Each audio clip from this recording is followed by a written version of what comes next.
اعوذ باللہ السمیع العلیم من الشیطان اللعین الرجیم بسم اللہ الرحمن الرحیم الحمدللہ رب العالمین الصلاۃ والسلام علی سید الانبیاء والمرسلین خاتم النبیین اشرف المرسلین بسم اللہ الرحمن الرحیم قال رسول اللہ صلی اللہ علیہ وآلہ وسلم حسین منی و انا من الحسین۔ ناظرین محترم، پیغمبر اسلام صلی اللہ علیہ وآلہ وسلم کی مشہور و معروف حدیث حسین منی و انا من الحسین، حسین میرا مجھ سے ہے اور میں حسین سے ہوں، اس کو موضوع کے تحت سرنامہ کلام بنایا ہے۔ اس کے ذیل میں چند ایسی باتیں عرض کرنا ہے جو ہمارے اور آپ کی زندگی کے لیے، ہمارے بچوں کے لیے، ہمارے عوام خواص ہر ایک کے لیے، خود میرے اپنے لیے اور میرے بھائی مومنین اور تمام مومنات کے لیے عمل کے درجے پہ جب آئیں تو ہماری زندگی اس کو میں کامیاب ہو۔ یقیناً اگر ہم نے محرم کو صرف آنسوؤں کے ذریعے سے لیا ہے، صرف آنسوؤں کے ذریعے سے دیکھا ہے کہ محرم صرف رونے کا مہینہ ہے، غم منانے کا مہینہ ہے، تو شاید ہم اس میں بہت ساری چیزوں کو چھوڑ رہے ہیں، کمی کر رہے ہیں۔ حالانکہ محرم صرف غم منانے کا مہینہ نہیں ہے، بلکہ ایام اعضاء جب ابتدا ہوتی ہے تو ہم ایک مشن کی طرف آگے بڑھتے ہیں۔ وہ مشن جس کے لیے ہم آگے بڑھ رہے ہیں، بڑھ چکے ہیں، اس مشن پر ہمیں چاہیے کہ ہم ڈٹے رہیں۔ ہمیں یہ یاد رکھنا چاہیے کہ سرکار سید الشہداء حضرت امام حسین علیہ السلام کا مشن کیا تھا۔ ان کی زندگی اور ان کے ساتھ آنے والے اصحاب اور انصار، جتنے بھی ان کے ساتھ آنے والے افراد تھے، ان کا نظریہ کیا تھا، وہ کس مقصد کے تحت کربلا کے لیے روانہ ہوئے۔ ناظرین محترم، صرف دو تین باتیں جو میں شروع میں کہوں گا اسی کو ذیل میں رکھتے ہوئے آگے بڑھتے ہوئے بات کہ ہمارے لیے ہماری زندگی کا جو مقصد ہے، سب سے پہلے ہمیں وہ تلاش کرنا چاہیے کہ ہماری زندگی کا مقصد کیا ہے۔ چنانچہ اس کے لیے ہمیں یا تو قرآن کو دیکھنا پڑے گا یا خود اہل بیت علیہ السلام کی ذات کو دیکھنا پڑے گا۔ آل محمد ہیں یا قرآن ہے جو ہمارے لیے بتائے گا ہمیں کہ ہماری زندگی کا مقصد کیا ہے۔ تو جب ہم قرآن کو کھولیں گے تو قرآن آواز دے گا کہ وما خلقت الجن والانس الا لیعبدون، کہ ہم نے جنوں اور انسانوں کو پیدا ہی نہیں کیا مگر یہ کہ وہ ہماری عبادت کریں۔ تو معلوم یہ ہوا کہ قرآن کیا کہہ رہا ہے کہ عبادت، مقصد ہماری زندگی کا ہے عبادت۔ اب عبادت کے مفہوم کو اگر ہم مختصر لفظوں میں لیں تو عبادت بہت دو لفظوں میں آ جائے گا، لیکن اگر اسی عبادت کے مفہوم کو بڑھایا جائے تو مختصر لفظوں میں کہیں گے تو صرف اتنا کہیں گے، عبادت نام ہے بندگی اور فرما برداری کا، یعنی اطیع اللہ، یہ عبادت ہے، اطیع اللہ، اللہ کی اطاعت کرنا، اس کی مرضی کے موافق چلنا، یہ عبادت ہے۔ لیکن ابھی اسی مفہوم کو ہم وسیع کرنا چاہیں تو عبادت ہر وہ شے آ جائے گی اس میں، مثلاً کسی برہنہ کو لباس عطا کرنا، یہ بھی عبادت ہے، کسی بھوکے کو کھانا کھلانا، یہ بھی عبادت ہے، کسی بھٹکے ہوئے کو راستہ دکھانا، یہ بھی عبادت ہے۔ یعنی ہر وہ چیز جو، اگر مختصر لفظوں میں پھر میں بات کو دوسرے عنوان سے کہوں کہ ہر وہ عمل ہمارا جو مرضی رب کے مطابق ہو وہ عبادت ہے، اور جو اس کے خلاف ہو جائے گا وہ عبادت نہیں ہے۔ تو قرآن نے ہماری زندگی کا پہلا جو مقصد بتایا ہے وہ ہے عبادت، وما خلقت الجن والانس الا لیعبدون۔ اب آئیے کہ سرکار سید الشہداء علیہ السلام، ائمہ معصومین علیہ السلام، خود پیغمبر اسلام صلی اللہ علیہ وآلہ وسلم کی ذات گرامی ہمیں کیا بتا رہی ہے۔ تو ہم تاریخ کے اوراق کو جب الٹیں گے، پلٹیں گے، پیچھے جائیں گے، ماضی میں جائیں گے، تب دیکھیں گے آج سے 1400 برس پہلے جب دنیا میں پیغمبر نے قدم رکھا، یعنی جب دنیا میں آئے، ظاہری طور پر نور محمد مکے میں آ کر چمکا، اس وقت پیغمبر نے کوئی قرآن کی آیت نہیں پیش کی۔ جو ماحول تھا وہ زمانہ جاہلیت کا ماحول تھا، ایسا ماحول کہ جہاں اخلاقیات مر چکے تھے، بھائی اور بہن کے رشتے کوئی پہچانتا نہیں تھا، ہر ایک کی زندگی میں صرف اقتدار تھا، اقتدار۔ اور عربوں کا خاص رویہ یہ تھا کہ اگر کوئی ان کی حمیت و عزت کو اگر کوئی نقصان پہنچاتا تھا تو انہیں بڑی ٹھیس پہنچتی تھی، لہٰذا اپنی عزت کو باقی رکھنے کے لیے وہ اپنی اولاد تک کو قتل کر دیتے تھے۔ یعنی بیٹی جب پیدا ہوئی تو صرف اس لیے اسے قتل کرتے تھے کہ یہ ہمارے لیے تذلیل کا سبب بنے گی۔ پیغمبر جب اس وقت مکے میں آئے ہیں، پیدا ہوئے، اور اس کے بعد رشد و ہدایات کی منزلیں آگے بڑھیں، یعنی پیغمبر جب دھیرے دھیرے اس منزل کی طرف بڑھے کہ آپ نے پہلی آواز دی، قولوا لا الہ الا اللہ تفلحوا، تو بہت سارے ایسے افراد تھے جو یہ سمجھے کہ شاید یہ کوئی ایسا دین پیش کر رہے ہیں جو ہمیں نقصان پہنچانے والا ہو، حالانکہ وہ جس دین پر عمل کرتے تھے وہ انہیں نقصان پہنچا رہا تھا، جس راستے پر وہ چل رہے تھے وہ راستہ ان کے لیے غلط تھا، لیکن پیغمبر جس راستے پر انہیں لے جانا چاہتے تھے، جس راستے پر انہیں لا رہے تھے، وہ راستہ ہدایت کا راستہ تھا، جس کی تلاش میں وہ سرگرداں تھے۔ وہ خود بھی چاہتے تھے ہمیں ہدایت ملے، لیکن کوئی ہادی نہیں تھا ان کے پاس۔ پتھر کے بت تھے جو نہ بول سکتے تھے، نہ سن سکتے تھے، نہ ان کی مدد کر سکتے تھے، جس کے لیے جناب ابراہیم نے بھی انہیں بتایا تھا کہ ان بتوں سے تمہیں کیا فائدہ کہ جو نہ بول سکتے ہیں، نہ سن سکتے ہیں، نہ تمہاری مدد کر سکتے ہیں۔ خدا وہ ہے جو قادر مطلق ہے، جو تمہاری مدد کرتا ہے، جو تمہاری بات کو سمجھ سکتا ہے، سنتا ہے۔ اس کے صفات ثبوتیہ اگر ہم دیکھیں گے اور سلبیہ دیکھیں گے تو اس سے ہمیں اندازہ ہوگا کہ خدا بولتا نہیں ہے، لیکن جب بولنے کی منزل آتی ہے تو جناب موسیٰ سے کلیم اللہ جو کہلائے، درخت کے ذریعے سے کلام کیا، تو درخت کے ذریعے سے کلام کرنا، جناب موسیٰ سے مدد کرنا، خدا کس طرح سے مدد کرتا ہے کہ ہدایت انسان کی زندگی میں سب سے بڑی چیز ہے ہدایت۔ اگر وہ دنیا میں آنے کے بعد بھٹکا ہوا رہا تو چاہے وہ عالم ہو یا متعلم ہو، علم حاصل کرنے والا ہو یا علم حاصل کر چکا ہو، لیکن اگر اسے ہدایت نہیں ملی ہے، اگر وہ راہ ہدایت پر نہیں آیا ہے تو اس کی پوری زندگی بیکار ہے۔ اس لیے کہ وہ علم جو ہدایت کے ساتھ نہ ہو، صحیح راستے کی طرف نہ ہو، وہ اسے گمراہی کی طرف لے جائے گا۔ تو یاد رکھیے، سب سے پہلی چیز ہے ہمارے لیے زندگی میں، جب ہم پیدا ہوئے ہیں، پیدا ہونے کے بعد اللہ کی عبادت، جو قرآن کہہ رہا ہے کہ تمہاری زندگی کا مقصد کیا ہے؟ عبادت کرو۔ اسی عبادت میں شامل ہیں یہ ساری چیزیں۔ تو پیغمبر نے قرآن کی کوئی آیت نہیں پیش کی، لیکن جب اسی ہدایت کے پرچم کو آگے بڑھایا تو سب سے پہلی چیز جو پیغمبر نے پیش کی ہے وہ ہے اخلاقیات۔ اب آپ سمجھ سکتے ہیں کہ ہماری زندگی میں اخلاقیات کتنے اہم ہیں، اخلاقیات کا کیا مرتبہ ہے، کیا منزل ہے۔ اگر ہماری زندگی میں اخلاقیات نہیں ہیں تو ہمارا علم بیکار، ہماری ترقی بیکار، ہماری ترقی اور کامیابی، جس طرح ہم رشد و ہدایت کی طرف آگے بڑھ رہے ہیں، وہ سب بیکار ہو جائے گا۔ کسی کو اگر ہم تبلیغ کرتے ہیں اور اس سے کہتے ہیں کہ بھئی نماز پڑھو، روزہ رکھو، عمل کرو، لیکن اگر ہمارے پاس اخلاق نہیں ہے تو یاد رکھیے ہمارا نماز پڑھنا، ہمارا روزہ رکھنا اس پر کوئی اثر نہیں ڈال سکتا ہے۔ اس لیے کہ بعض مواقع پہ آپ نے دیکھا ہوگا بعض کتنے اچھے افراد ہوتے ہیں، نماز کے پابند ہیں، روزے کے پابند ہیں، ہر چیز پروفیسر ہیں، علم کی اعلیٰ منزل پر ہیں، لیکن آپ ان کے گھر جائیں اور اگر ایک گلاس پانی کو نہ پوچھیں آپ کو تو آپ پر کیسا اثر گزرے گا؟ کیونکہ ان کی نماز ان کے لیے ہے، ان کا روزہ ان کے لیے ہے، وہ حج پر گئے تو اپنے لیے گئے، زکوٰۃ انہوں نے دی تو اپنے لیے دی، خمس نکالا اپنے لیے نکالا، وہ جتنے بھی کام انجام دیے ہیں وہ اپنے لیے ہیں۔ لیکن اگر اخلاقیات پیش کیے ہیں تو یہ دوسری قوموں پر بھی اثر ڈالیں گے کہ مسلمان کیسا ہونا چاہیے، ایک عالم کیسا ہونا چاہیے، ایک پروفیسر کیسا ہونا چاہیے، کا ایسا ہونا چاہیے جیسا ہم نے مسلمانوں میں دیکھا ہے کہ گھر گئے تو پہلے انہوں نے پانی کے لیے پوچھا، اگر بھوکے ہیں تو کھانے کے لیے پوچھ لیا، ضرورت مند ہے تو چہرے سے ظاہر ہو گیا کہ ضرورت مند ہے تو انہوں نے ہماری ضرورت کو پورا کر دیا۔ یہ ساری چیزیں ہمیں کائنات میں کہیں نہیں ملیں گی۔ اگر ہم تلاش کریں گے تو دنیا کی جتنی بھی قومیں ہیں، جتنے بھی لوگ ہیں، دنیا میں جتنے بھی بسنے والے لوگ ہیں، افراد ہیں، اشرف المخلوقات انسانوں کے درمیان اگر ہم تلاش کریں گے تو ہمیں کون ملے گا؟ صرف ایک گھرانہ ملے گا، محمد اور آل محمد علیہ السلام کا گھرانہ۔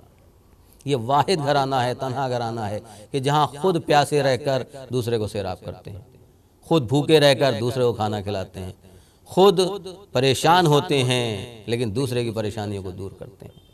اپنی پریشانی کو ظاہر نہیں کرتے ہیں، خود مشکلات میں آ جاتے ہیں۔ محمد اور آل محمد کے لیے کوئی مشکل نہیں ہے، لیکن ظاہری طور پر اگر کوئی مشکل جو دنیا کی نظر میں ہے کہ آج یہ مشکلات میں ہیں تو وہ مشکلات ان کے لیے نہیں ہیں، لیکن دنیا کے لیے،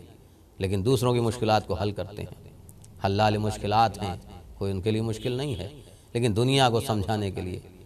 کربلا ہمارے لیے ایک درسگاہ ہے، ایک عظیم درسگاہ، جس کی ابتدا اس وقت رکھی گئی جب رسول نے کلمہ لا الہ الا اللہ کی تبلیغ شروع کی۔ قولوا لا الہ الا اللہ تفلحوا جب کہا، پہلی دعوت ذوالعشیرہ جب دی گئی ہے، تو اسی دعوت سے اس پیغام کو آگے بڑھایا گیا۔ لیکن ناظرین محترم آپ سمجھ سکتے ہیں کہ جب یہ پیغام آگے بڑھا تو بعض وہ تھے کہ جنہیں پیغام بہت پسند آیا اور انہوں نے اسے قبول کیا، بعض وہ تھے جنہوں نے اس کی سخت مخالفت کی، لیکن اس وقت اس پیغام کی حفاظت کرنے والا، یعنی جو اس پیغام کو پہنچا رہا ہے اس کی حفاظت، خود کلمہ لا الہ الا اللہ کی حفاظت کرنے والا کوئی نہیں تھا۔ پیغمبر نے بلند آواز سے کہا کہ آج کون ہے جو میرے ساتھ کھڑا ہو؟ کوئی ہے؟ اس موقع پر آپ نے آواز دی کہ جو آج میرے ساتھ کھڑا ہوگا وہ میرا جانشین ہوگا، وصی رسول کہلائے گا۔ تو ایک ہاتھ بلند ہوا، 13 برس کا سن، مولا کائنات علی ابن ابی طالب علیہ السلام کھڑے ہوئے، کہا یا رسول اللہ میں آپ کا ساتھ دینے کو تیار ہوں۔ پیغمبر نے کہا بیٹھ جاؤ۔ پھر کھڑے ہوئے، کہا پیغمبر نے کہا بیٹھ جاؤ، یہاں تک کہ وہ موقع آیا کہ جب پیغمبر نے کہا کہ بے شک علی وہ ہیں کہ جو میرے بعد جانشین ہوں گے، پہچان لو یہ خلیفۃ اللہ ہوں گے، خلیفۃ الرسول ہوں گے، رسول کے بعد جانشین رسول ہوں گے۔ دنیا نے دیکھا کہ اس وقت اس بچے نے 13 برس کا سن، گویا علی نے 13 برس کے سن میں رسول کا ہاتھ تھام کر بتا دیا کہ دیکھو کبھی بھی اگر کوئی ہادی اور رہبر مدد کے لیے پکارے، دین کو مدد کی ضرورت ہو، اسلام کو مدد کی ضرورت ہو، قرآن کو ضرورت ہو، کسی بھی شرعی مسئلے کو مدد کی ضرورت پڑے تو ہمارے عمر نہیں دیکھی جاتی ہے کہ ہم کس عمر پر ہیں۔ ہمیں جہاد کے لیے جس وقت بھی ہم آمادہ ہو جائیں، یعنی اس وقت کہ جب 13 برس کا سن تھا، بڑے بڑے بزرگ بھی موجود تھے، بوڑھے بھی تھے، لیکن ان کے درمیان کا علی کی منزل کیوں بلند تھی؟ کا سن و سال کا مسئلہ نہیں تھا، علی کی منزلت اس لیے بلند تھی کہ علی علم کی اعلیٰ منزل پر تھے، علی کمال کی اعلیٰ منزل پر تھے، تقوی کی اعلیٰ منزل پر تھے۔ اس ماحول میں جہاں عرب کا ماحول تھا، جہاں پر لوگ جہالت جاہلیت کے دور میں تھے، جہاں پر ان کے پاس اخلاقیات نہیں تھے، مشکل کشا کے پاس اخلاقیات موجود تھے۔ پیغمبر نے اس موقع پر علی کو اپنے ساتھ لیا، اور اس کے بعد جب ہدایت کا سلسلہ شروع ہوا تو پھر رکنے والا نہیں تھا، اور وہ وقت بھی آیا کہ یہی علی ہیں کہ جب فتح مکہ کے موقع پر آئے ہیں، آنے کے بعد پیغمبر نے کہا جب بتوں کو خانہ کعبہ سے ہٹایا گیا ہے تو محافظ شریعت کون تھا؟ کہ خود پیغمبر تھے۔ کون آگے بڑھا؟ مولا کائنات تھے، مشکل کشا تھے۔ اس سلسلے کو آگے اگر ہم دیکھتے چلے جائیں تو جب اس سلسلے کی آخری کڑیوں میں آنے لگیں گے تب ہمیں نظر آئے گا کہ دین پروان چڑھا بڑی مشکلات کے ساتھ، بہت زیادہ محنتوں کے ساتھ، لیکن ان محنتوں میں علم ہے، اخلاقیات ہیں، جس کو پیغمبر نے برقرار رکھا۔ چنانچہ برابر ہمارے بچے نوجوان سنتے آ رہے ہیں کہ پیغمبر جس گلی سے گزرتے تھے، مدینے کی گلیوں میں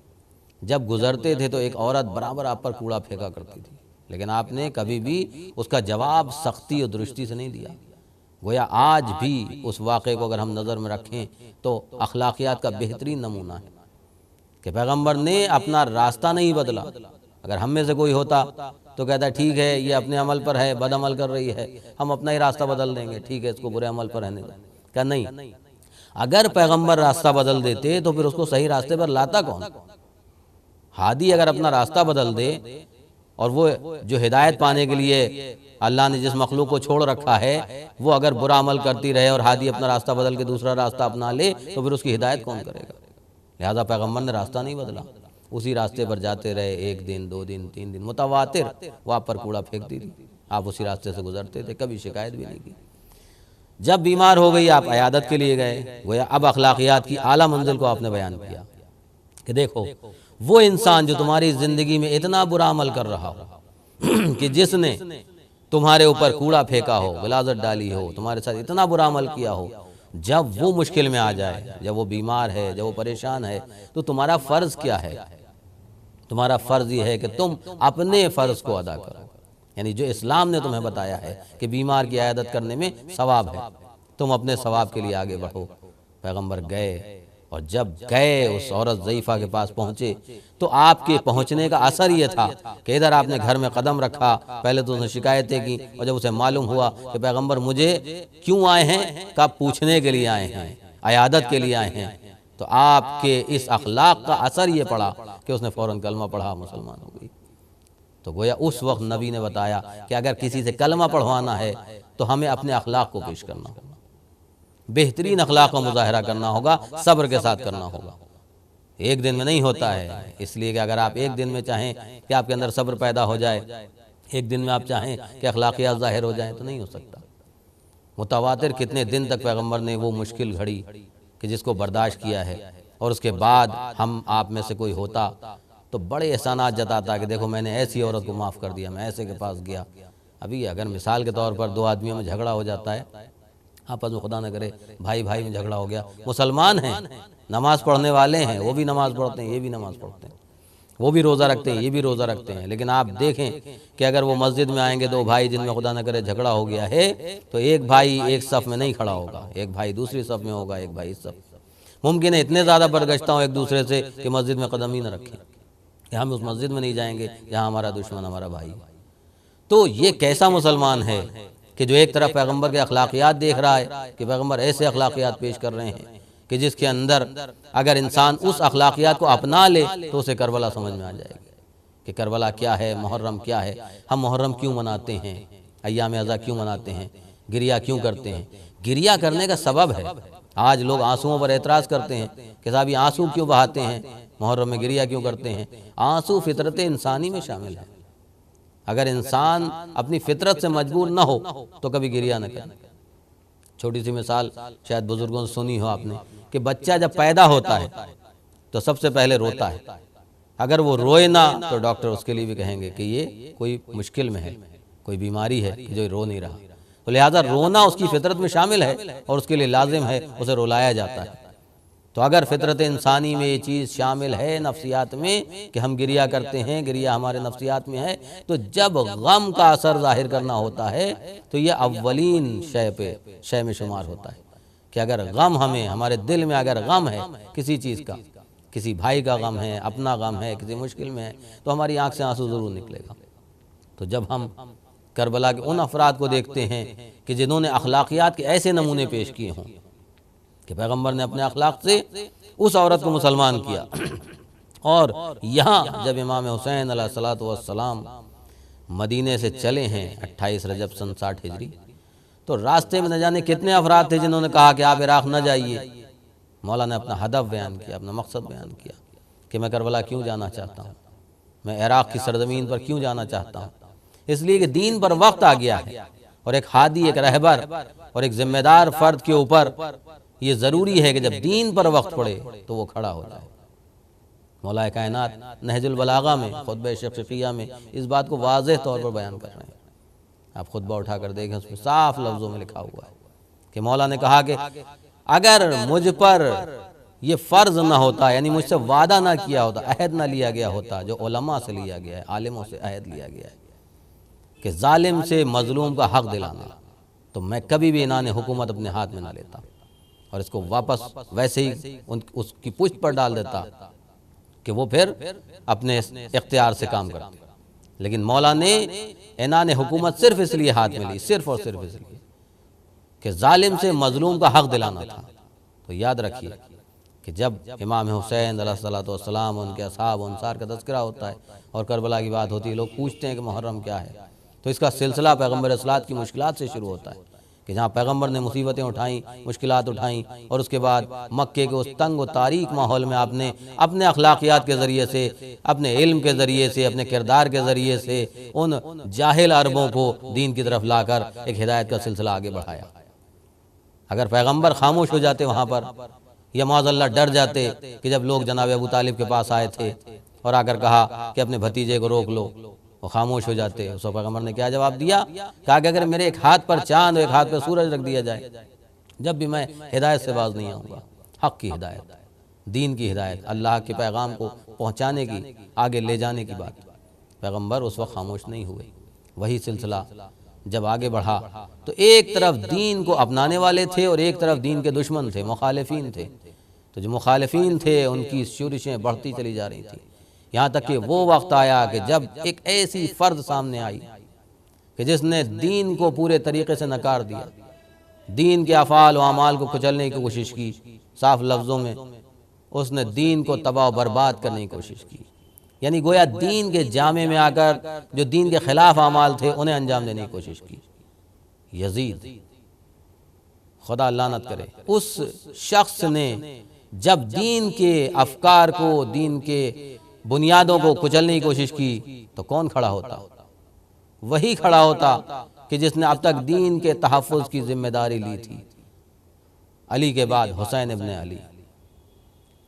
آواز دی، ان مثلی لا یبایع مثلہ، میرے جیسا شخص یزید جیسے فاسق اور فاجر کی بیعت ہرگز نہیں کر سکتا۔ کیوں نہیں کر سکتا؟ حسین بیعت سے انکار نہیں کر رہے ہیں اور یہ نہیں کہہ رہے کہ میں بیعت نہیں کر سکتا، ان مثلی، میرے جیسا شخص، لا یبایع مثلہ، یزید جیسے فاسق و فاجر کی بیعت نہیں کر سکتا۔ گویا دنیا کو بتایا کہ یاد رکھ کہ اگر تم حسینی ہو تو ہر دور میں تمہیں یزیدیت نظر آئے گی، دشمن ہر دور میں نظر آئے گا، لیکن اگر تم حسینی ہو تو ان مثلی لا یبایع مثلہ، یاد رکھو میرے جیسا شخص، یزید جیسے فاسق اور فاجر، یعنی جو بھی انسان فسق و فجور کے عالم میں ہو، جو بھی گناہ کا مرتکب ہو رہا ہو اور دین کے افکار پر حملہ کرے، دین کی بنیادوں پر حملہ کرے، ایک حسینی کا پہلا پیغام یہ ہے، پہلا مقصد یہ ہے کہ وہ اس کے آگے سر نہ جھکائے۔ اسی لیے امام نے سر نہیں جھکایا، سر کٹ گیا لیکن سر جھکا نہیں۔ چنانچہ 2 محرم کو وارد کربلا ہوئے اور کربلا کی سرزمین پر جب پہنچے ہیں تو کیا آپ کو علم امامت سے معلوم نہیں تھا؟ لیکن اس کے بعد بھی آپ نے سوال کیا، پوچھا کہ یہ سرزمین کون سی ہے؟ کسی نے آگے بڑھ کر کہا نینوا، کسی نے کہا غازریہ، کسی نے کہا شت فرات، کہا نہیں، اس زمین کا کچھ اور نام بھی ہے۔ کہا آقا اس زمین کو کربلا بھی کہتے ہیں۔ یہ سننا تھا کہ امام نے آواز دی، بھیا عباس خیموں کو نصب کیا جائے۔ اب آپ دیکھیں کرداروں کی بات چل رہی ہے، اور جو بات میں نے شروع میں کہی اسی کو آگے بڑھاتے ہوئے کہوں گا کہ کربلا کو سمجھنا ہے تو ہمیں اخلاقیات سے، کرداروں سے، علم کے ذریعے سمجھنا ہوگا کہ ہم محرم صرف آنسوؤں میں نہیں گزارتے ہیں کہ رو کر گزار دیں، آنسوؤں میں گزار دیں، نہیں، محرم کرداروں کا نام ہے، عظمت کردار کی بلندی کی جگہ ہے کربلا، جہاں پر ایک نہیں سینکڑوں افراد ایسے ہیں کہ جو اپنی جان دینے کے لیے تیار ہیں، لیکن 72 وہ ہیں کہ جن کے کردار ساری دنیا میں اگر دیکھا جائے تو کہیں کوئی مقابلے پر نظر نہیں آئے گا، بے مثل و بے نظیر ہیں۔ ان بے مثل و بے نظیر کرداروں میں جو 72 ہیں، ان میں بھی جو لافانی کردار ہیں، جن کا تذکرہ قیام قیامت تک باقی رہے گا، کبھی ختم نہیں ہو سکتا، ان میں جناب عباس علیہ السلام، جناب زینب، جناب ام کلثوم سلام اللہ علیہا، جناب سکینہ بنت الحسین سلام اللہ علیہ، یہ وہ افراد ہیں جناب علی اکبر علیہ السلام کہ جن کے کردار کو اگر ہم تجزیہ کریں، مختصر زندگی ان کی نظر آئے گی، تجزیہ کریں تو ہمیں اندازہ ہوگا کہ محرم کیا ہے، عاشورہ کیا ہے، کربلا کیا ہے، دین کیا ہے، اسلام کیا ہے۔ وارد کربلا ہوئے، پوچھا، زمین پر قدم رکھتے ہی کون سی زمین ہے؟ نام بتائے لوگوں نے، جب معلوم ہو گیا کربلا ہے، اسے خریدا، مول لیا، اور اس کے بعد آواز دی، بھیا عباس خیموں کو نصب کیا جائے۔ آج خیمے نصب کیے جا رہے ہیں، کل اسی جگہ سے، دریا کے کنارے سے خیمے ہٹائے جائیں گے۔ اب آپ تصور کریں کہ اگر ہم کسی زمین کے وارث ہو جاتے ہیں، کسی زمین کو ہم خرید لیتے ہیں، مول پیسہ دے دیتے ہیں، اس کا مول لے لیتے ہیں، اسے پیسہ دے دیتے ہیں، جب ہماری ملکیت ہو جاتی ہے تو پھر کسی کی مجال نہیں ہے کہ وہ زمین میں کچھ بھی کرنے سے ہمیں روک سکے۔ لیکن امام کا کردار دیکھیں کہ جس زمین کے آپ مالک ہو گئے ہیں، وارث ہو گئے ہیں، آپ نے اس زمین کو خرید لیا، آپ کی ملکیت ہو گئی ہے، اس ملکیت میں بھی جس وقت جناب عباس علیہ السلام کو یہ آپ نے کہا کہ آج خیمے نصب ہوں، اور کل جب آپ نے حکم دیا خیمے ہٹا لیے جائیں، تو باب الحوائج نے خاموشی سے خیموں کو ہٹا لیا، دریا کے کنارے سے خیمے ہٹائے گئے، اور اس کے بعد دن پر دن، راتوں پر راتیں گزرنے لگیں۔ جناب زینب دیکھ رہی ہیں کہ فوجوں پر فوجیں آ رہی ہیں، بھائی کا کوئی چاہنے والا نہیں آ رہا ہے۔ حسین کے ان کرداروں کے بیچ میں، جہاں پر بھائی و بہن کا رشتہ بھی موجود ہے، جہاں بھائی بھائی کا رشتہ موجود ہے، ماموں بھانجے کا، چچا بھتیجی کا، چچا بھتیجے کا رشتہ، باپ بیٹے کا رشتہ، بیٹے باپ کا رشتہ، یہ سارے رشتے، شوہر اور زوجہ کا رشتہ سب موجود ہیں، ایک دوست کا رشتہ باقی رہ گیا ہے۔ جناب حبیب ابن مظاہر اس دوست کے رشتے کو مکمل کرنے کے لیے کربلا میں تشریف لائیں گے۔ جناب زینب نے سوال کیا کہ بھیا سب کے چاہنے والے آ رہے ہیں، سب کے جاننے والے آ رہے ہیں، آپ کا کوئی چاہنے والا نہیں ہے، کوئی جاننے والا نہیں ہے جسے آپ بلائیں۔ امام نے جناب حبیب ابن مظاہر کو خط لکھا، ان چیزوں کو عرض نہیں کرنا ہے کیونکہ تفصیل میں ہو جائیں گی۔ خط لکھنے کے بعد جب آپ نے خط بھیجا ہے جناب حبیب ابن مظاہر کو، اور وہ خط پہنچا ہے، تو جناب حبیب نے خط کو دیکھنے کے بعد پہلے تو تھوڑی دیر اپنی زوجہ کے امتحاناً کچھ جملے کہے کہ میں جاؤں نہ جاؤں، کشمکش ساری چیزیں، اور اس کے بعد جب آمادہ ہوئے ہیں تو زوجہ بھی ہیں، غلام بھی ہے، خود جناب حبیب ابن مظاہر، اور جب ساتھ دینے کے لیے آئے ہیں تو انداز کیا ہے کہ جیسے ہی پہنچے ہیں جناب حبیب ابن مظاہر، امام نے گلے سے لگایا ہے، اور اس کے بعد ادھر جناب زینب کو پتہ چلا تو فوراً آپ نے کہلوایا کہ حبیب کو میرا سلام کہہ دو۔ تو روایت کے جملے ہیں کہ جناب حبیب نے اپنے چہرے پر تماچے لگانا شروع کیے، سر پر خاک ڈالنا شروع کی، اور اس کے بعد کہا کہ اللہ اللہ وہ دن آ گیا کہ شہزادیاں غلاموں کو سلام کہلائیں۔ یعنی مرتبہ کتنا بلند ہے، اگر کوئی حسین کے پیغام کو آگے بڑھانے کے لیے امام سے آ کر ملتا ہے، متصل ہوتا ہے، تو اس کا مرتبہ اتنا بلند ہو جاتا ہے کہ شہزادی اسے سلام کہلاتی۔ یہی وجہ ہے کہ آج بھی جب ہم زیارت پڑھتے ہیں تو یقیناً ہمیں یاد رکھنا چاہیے کہ جس طریقے سے جناب حبیب کو شہزادی نے سلام کہلایا، اسی طریقے سے ہمارے سلام کا جواب بھی یقیناً آتا ہوگا، اور اس سے بہتر جواب آتا ہوگا جو ہم کرتے ہیں۔ امام کو سلام کرتے ہیں، شہزادی کو سلام کرتے ہیں، زیارتیں پڑھتے ہیں، لیکن ہدف اور مقصد ہمیں یاد رکھنا چاہیے کہ کربلا کیا ہے، عاشورہ کیا ہے، محرم کیا ہے، ایام عزا جو چل رہے ہیں، یہ ایام عزا ہمارے لیے ایک ایسے تحفے کی طرح ہیں کہ جو اللہ نے ہمیں دیا ہے، کہ جس کے ذریعے ہم دوسرے کے کرداروں کو بہتر بنائیں، دوسروں کو ایک پیغام دیں کہ کربلا ایک امن کا پیغام ہے۔ کربلا دین کے پیغام کو آگے بڑھانا، اسلام کے پیغام کو آگے بڑھانا، کہ اسلام نے ہمیشہ دوسروں کا خیال پہلے رکھا ہے اور اپنا خیال بعد میں کیا ہے۔ بھوکوں کو کھانا کھلانا، سبیلیں لگانا، پیاسوں کو سیراب کرنا، یہ کربلا کا مقصد ہے۔ میں آخر کلمات میں یہی دعا کروں گا کہ پروردگار عالم ہمارے تمام نوجوانوں کو، ہمارے تمام دوستوں کو، تمام مسلمانوں کو، تمام شیعان اہل بیت کو، تمام دنیا کے انسانوں کو یہ توفیق دے کہ ہم کربلا کو سمجھیں، اور کربلا کو سمجھنے کے بعد اس پیغام کے ذریعے سے دنیا کو سمجھائیں کہ حسین ابن علی کا پیغام کیا ہے، پیغمبر اسلام کی محنتیں کیا تھیں، دین کا پیغام کیا ہے۔ اور جب اس پیغام کو ہم سمجھائیں گے اور خود پہلے سمجھیں گے اور دوسرے اس پر عمل کریں گے، تو میرا دعویٰ ہے کہ پوری دنیا میں، پوری کائنات میں صرف امن ہی امن ہوگا، نہ کوئی لڑائی ہوگی، نہ جھگڑا ہوگا، نہ کوئی فساد ہوگا۔ اس لیے کہ قرآن کہہ رہا ہے لا تفسدوا فی الارض، قرآن فساد سے بچنے کو کہہ رہا ہے۔ اور مولا امام حسین علیہ السلام بھی 9 محرم تو جو جنگ ٹالتے رہے، 9 محرم تک جو جنگ ٹالتے رہے، وہ صرف اس لیے کہ فساد کی ابتدا نہیں کرنا ہے۔ اور جب ہمیں ابتدا نہیں کرنا ہوگی، ہر فرد یہ تہیہ کر لے کہ ہم حسین ابن علی کی طرح جنگ کی ابتدا نہیں کریں گے، تو پوری دنیا میں امن کا پیغام پہنچے گا، جیسے ایران پہنچا رہا ہے، جیسے عراق سے پیغام جا رہا ہے، جیسے دنیا کے اور ممالک میں ہندوستان سے پیغام جاتا ہے کہ ہم ابتدا نہیں کریں گے جنگ کی۔ یہ حسین ابن علی کا نظریہ اور یہ پیغام ہے۔ کاش اس پیغام پر ہم عمل کر لیں تو ساری دنیا اسی انتظار میں رہے گی کہ ہم شروعات نہیں کریں گے جنگ کی، ہم ابتدا نہیں کریں گے۔ تو جب کوئی ابتدا نہیں کرے گا جنگ کی تو اپنے آپ جنگ نہیں ہوگی، تو کربلا کا مقصد حل ہوگا، محرم کا مقصد سمجھ میں آئے گا کہ ہم محرم مناتے ہیں امن و سلامتی کے لیے مناتے ہیں، کہ امن دنیا میں پہنچے، امن و امان سے ہم بھی رہیں اور دوسرے بھی رہیں۔ وآخر دعوانا ان الحمد للہ رب العالمین۔